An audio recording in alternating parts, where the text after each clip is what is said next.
Well, praise the Most High today, family. Praise the Most High Yahuwah today. He's the Most High Elohim, family.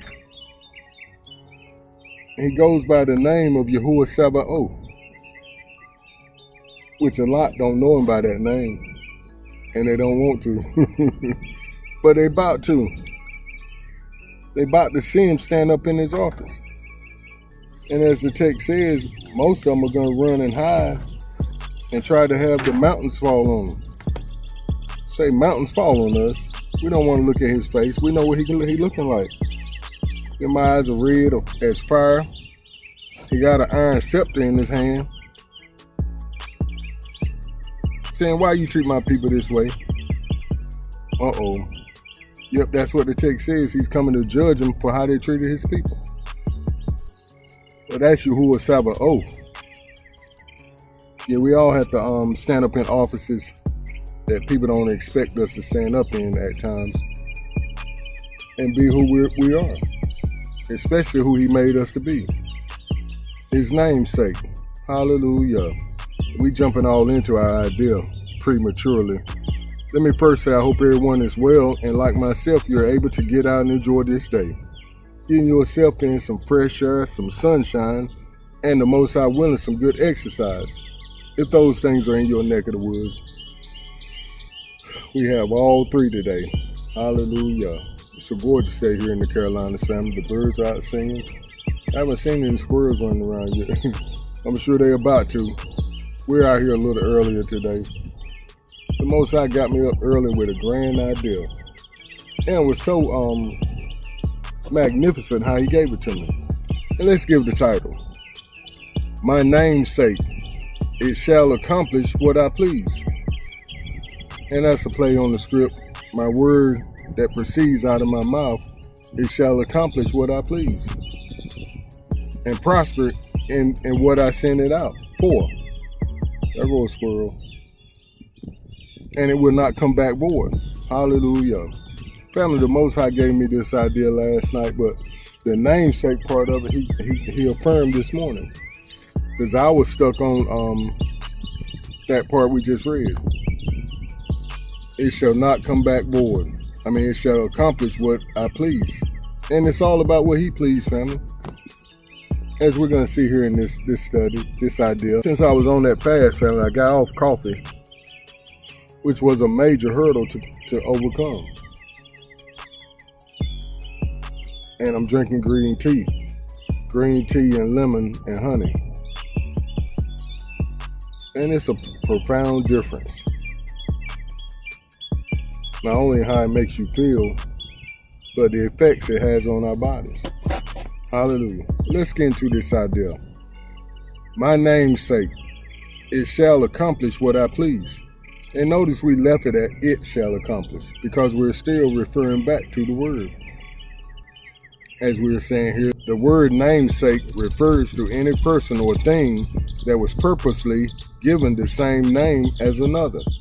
For example, a child named after a parent is considered a namesake, as is a company or city named after its founder. It also works in reverse, such as calling a parent named John the namesake of their child, John Jr. But why namesake, for Pete's sake? Its origins can be traced back to the 17th century Bible. And by the way, this is a note that I receive, historical facts and words. I receive them in my email daily. And I like to use some of their notes sometimes after I see if it's lining up with what the Most High has given us as an idea for today. And this was, we find the term in Psalms 23:3 of the 1611 version of the King James Bible. He restores my soul. He leadeth me in paths of righteousness for his name's sake. For his pleasure. That where he sends out, it's going to accomplish what he pleases. For his name's sake. This verse is probably recognizable even in unfamiliar spellings. Yea, though I walk through the valley of the shadow of death, I will fear no evil, for you are with me. Your rod and your staff, they comfort me. See, this is what it's all about. He's not leaving us or forsaking us while he put us out there on the path that he has for us to walk. For his name's sake. He sent out the word, and at the same time, we hear the birds chirping, we see the squirrels running around. The Most High made provisions for each and every one of them. So what are they doing? They saying, thank you. We appreciate you. First thing in the morning, they saying, thank you for yesterday's provisions. And that's how we are. We'll see, that's how we should be, rather. In this context, the use of namesake has less to do with literally carrying on the Most High's name and more to do with carrying oneself righteously in a way that honors Yahuwah.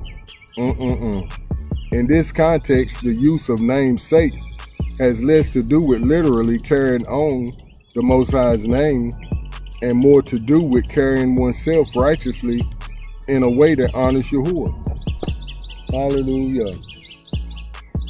And in the way we're speaking on today, is how he sends us. He sends us out with a purpose. He sends us out with a reason and agenda. And we're going to accomplish that reason and that agenda if we hold on and do what he tells us to do, step by step. According to the Oxford English Dictionary, the word namesake took on its modern meaning to be named after someone else by the 1640s. The word breaks down as such.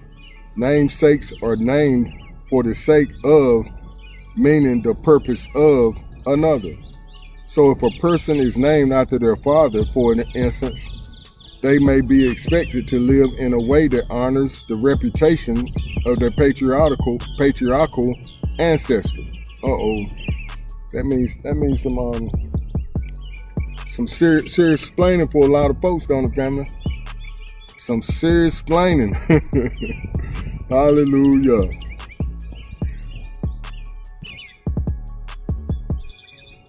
In modern history, we can look to baseball superstar Ken Griffey Jr. as the namesake of his father, or Washington, D.C. being named for his supposed first U.S. presidents, which we know is a lie. Those folks came over here and stole and took over, being named it after one of their crooked leaders, one of their thieves, like their father, who only comes to steal, kill, and destroy. That's what they do. They're the household of Hasatan, the synagogue of Satan.